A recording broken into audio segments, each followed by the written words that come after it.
This is why you need to spend more time in nature. It's a total game changer for your brain. Numerous studies show that spending time in nature positively affects brain function and overall mental health.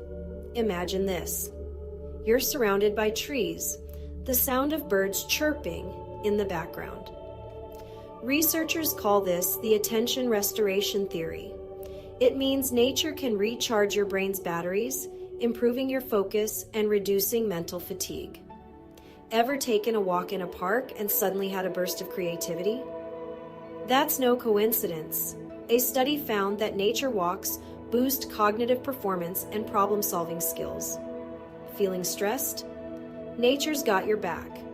A study showed that green spaces can lower cortisol levels, reducing stress and enhancing mental clarity. And let's talk about mood.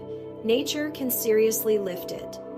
A study found that time spent outdoors reduces anxiety and depression. Plus, brain scans reveal that nature even improves brain connectivity, helping with emotional regulation and cognitive control.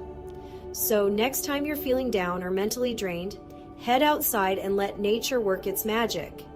If you found this helpful, hit that subscribe button for more brain boosting tips.